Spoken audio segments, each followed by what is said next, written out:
Hello दोस्तों, नमस्कार। आप लोगों का यूट्यूब चैनल एग्जाम टारगेट पर स्वागत है।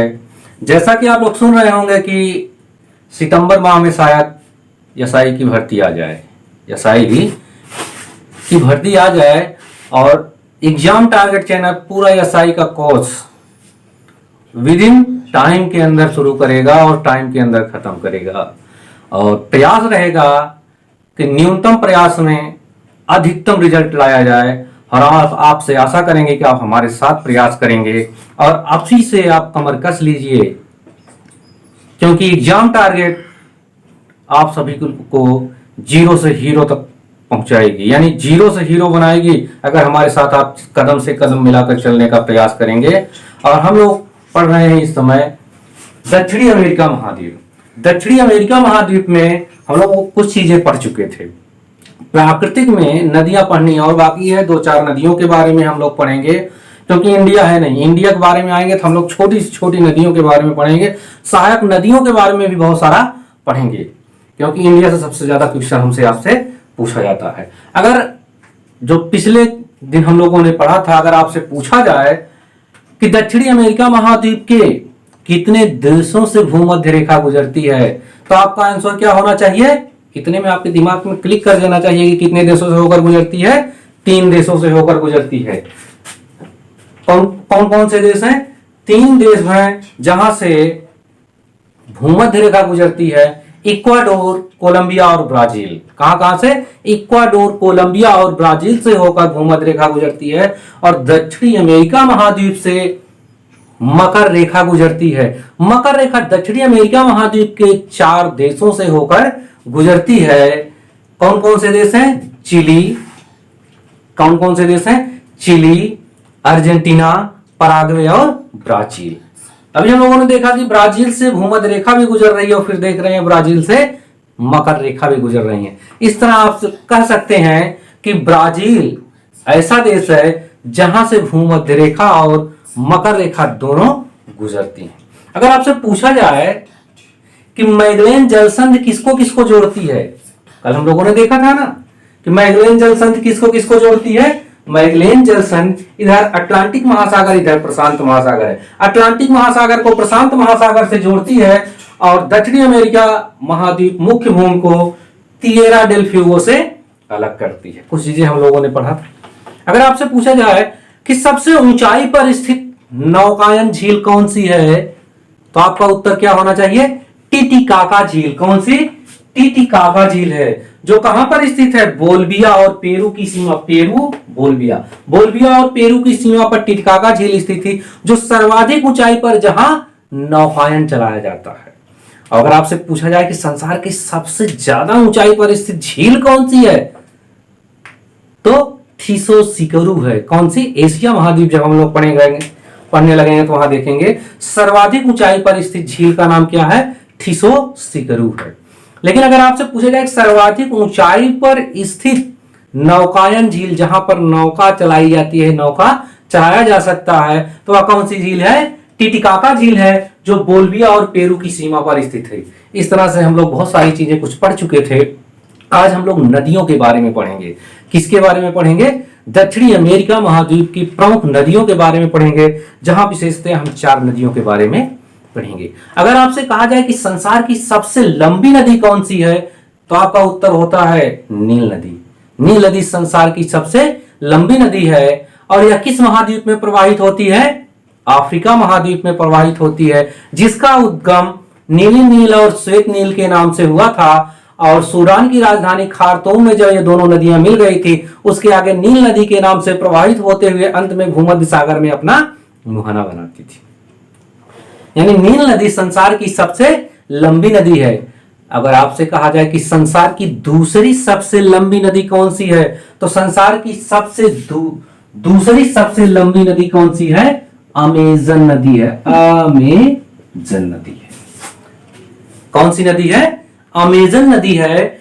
अमेजन नदी का उद्भव मरानान नदी, यहां पेरू देश है। कौन सा देश है? पेरू देश है। हम लोगों ने देखा था कि यहां से लेकर पश्चिमी तट के समानांतर एंडीज पर्वतमाला स्थित है। एंडीज पर्वतमाला का जो भाग पेरू में स्थित है उसे पेरुवियन एंडीज के नाम से जाना जाता है। वहां से एक नदी निकलती है, मरानान नदी। पेरुवियन एंडीज से मरानान नदी के रूप में अमेजन नदी का उद्भव होता है।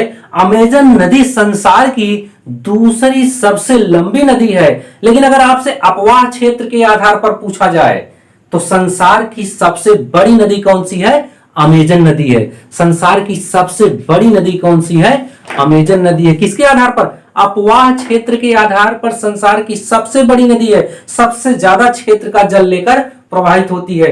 अगर लंबाई के आधार पर देखा जाए तो नील नदी के पश्चात अमेजन नदी संसार की दूसरी सबसे लंबी नदी है। दूसरी सबसे लंबी नदी कौन सी है? अमेजन नदी है।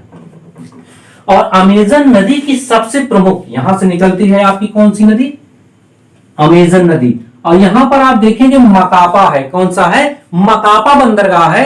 मकापा के पास या अटलांटिक महासागर में अपना मुहाना बनाती है। यानी अमेजन नदी अपना मुहाना कहां पर बनाती है? अटलांटिक महासागर में अपना मुहाना बनाती है। अगर आप देखेंगे इसकी प्रमुख सहायक नदियों में इसकी सबसे बड़ी सहायक नदी कौन सी है? मडीरा है। अमेजन नदी की सबसे बड़ी सहायक नदी मडीरा है।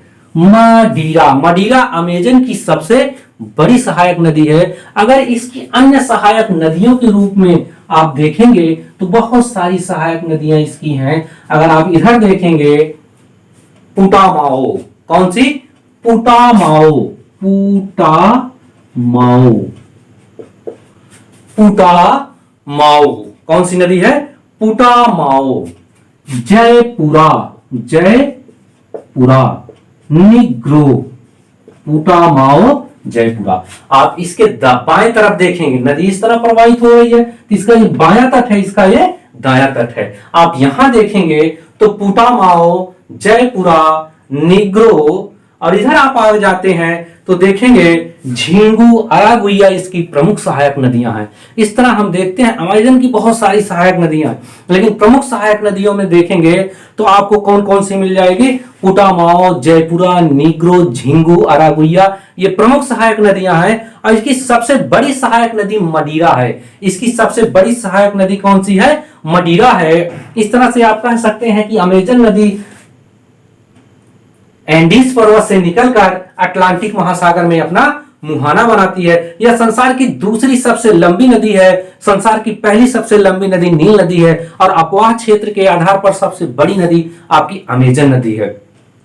अमेजन नदी जो घाटी है उस वह विषुवत रेखीय वनों से आच्छादित है। अमेजन नदी घाटी आपने देखा था कि यहां से विषुवत रेखा गुजरती है तो यहां वर्ष भर वर्षा होती है। तो यह विषुवत रेखीय वनों से आच्छादित है, जिसे स्थानीय भाषा में वहां सेलवास कहा जाता है। सेलवास कहा जाता है। सेलवास यानी सेलवास क्या है? अमेजन नदी घाटी जो वनों से आच्छादित है। यहाँ के वितान त्रिस्तरीय वितान पाए जाते हैं। जो वृक्ष होते हैं कैसे होते हैं? त्रिस्तरीय होते हैं। और इन वृक्षों में हवा, पानी और सामान्यतः किसके लिए?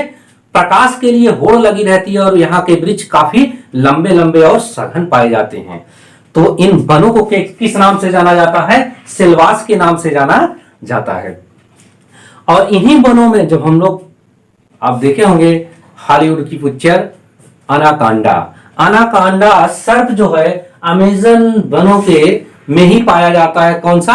अनाकांडा सर्प पाया जाता है। अनाकांडा सर्प कीचड़ में रहना ज्यादा पसंद करता है और यहाँ वर्ष भर वर्षा पाई जाती है और इन्हीं वनों में अनाकांडा सर्प पाया जाता है। अब हम लोग देखेंगे ओरोनिको नदी। कौन सी नदी देखेंगे? ओरोनिको नदी। ओरोनिको नदी, ओरोनिको नदी, ओरोनिको नदी, ओरोनिको नदी। आप देखेंगे यहां पर गुआना उच्च भूमि है। कौन सी? गुआना उच्च भूमि। ओरोनिको नदी गुआना उच्च भूमि से निकलकर कहां पर अपना मुहाना बनाती है? कैरेबियन सागर या कहिए अटलांटिक महासागर में अपना मुहाना बनाती है। गुआना उच्च भूमि से ओरोनिको नदी कहां से निकलती है? गुआना उच्च भूमि से। गुआना उच्च भूमि से निकलकर अंत में प्रवाहित होते हुए वेनेजुएला में जाती है और कैरेबियन सागर में अपना मुहाना बनाती है। इसकी एक प्रमुख सहायक नदी है चुरुन या कैरो। इसकी एक प्रमुख सहायक नदी कौन सी है? चुरुन या कैरो के नाम से जाना जाता है। चुरुन या कैरो के नाम से जाना जाता है। ओरोनिको की सहायक नदी चुरुन या कैरो पर संसार का सबसे ऊंचा जलप्रपात एंजिल जलप्रपात स्थित है। कौन सा जलप्रपात? एंजिल जलप्रपात। संसार का सबसे ऊंचा जलप्रपात एंजिल जलप्रपात है, जो वेनेजुएला में चुरुन या कैरो नदी पर स्थित है। चुरुन या कैरो नदी ओरोनिको की सहायक नदी है। चुरुन या कैरो नदी ओरोनिको की सहायक नदी है। और आप देखेंगे कोलंबिया देश में, किसमें? कोलंबिया में देखेंगे एंडीज ऑक्सीडेंटल और एंडीज ओरिएंटल। एंडीज ऑक्सीडेंटल और एंडीज ओरिएंटल के बीच में एक नदी बहती है जिसे मैगडलीना नदी कहते हैं।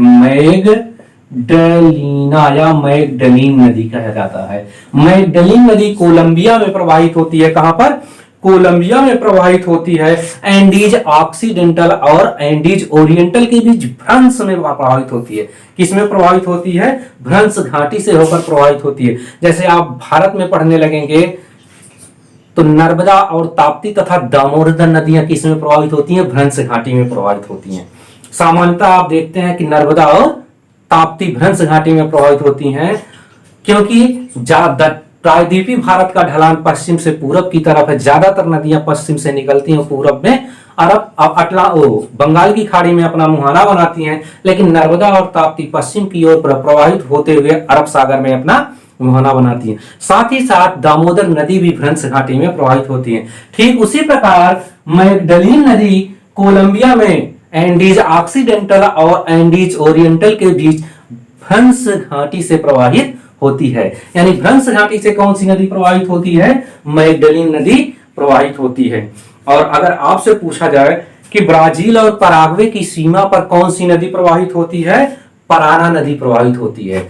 ब्राजील और पराग्वे की सीमा पर पराना नदी प्रवाहित होती है, जिस पर गुएरा जलप्रपात स्थित है। कौन सा जलप्रपात? गुएरा।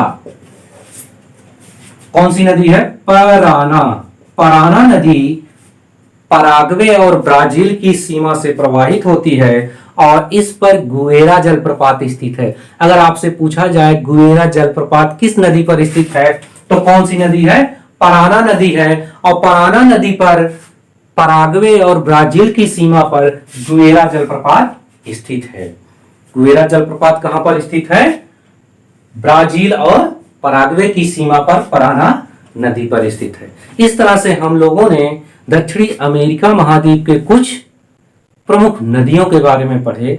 कल हम लोग दक्षिणी अमेरिका महाद्वीप का राजनैतिक इतिहास पढ़ना शुरू करेंगे। राजनैतिक कुछ देशों के बारे में पढ़ेंगे, राजधानियों के बारे में पढ़ेंगे, कुछ प्रमुख शहरों के नाम पढ़ेंगे, वो किस लिए प्रसिद्ध हैं, उनको क्या उपमा दी जाती है, इन सब के बारे में पढ़ेंगे। इसके साथ साथ अगर आप यहाँ देखेंगे अर्जेंटीना और उरुग्वे में, कहां पर?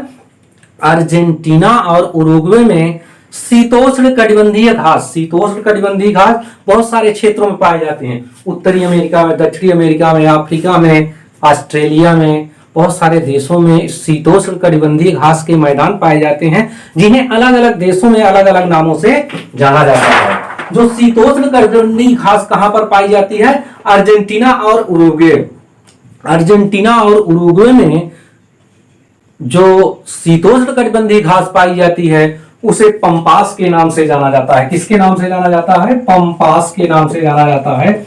जब हम स्थानीय हवाओं के बारे में पढ़ने लगेंगे तो पंपास के घास के मैदान में एक हवा चलती है जिसे पाम्पेरो के नाम से जाना जाता है। शीतोष्ण कटिबंधीय घास के मैदान जो अर्जेंटीना और उरुग्वे में पाए जाते हैं उसे किस नाम से जाना जाता है? पंपास के नाम से जाना जाता है। यह पंपास शीतोष्ण कटिबंधीय घास कहां पर पाई जाती है?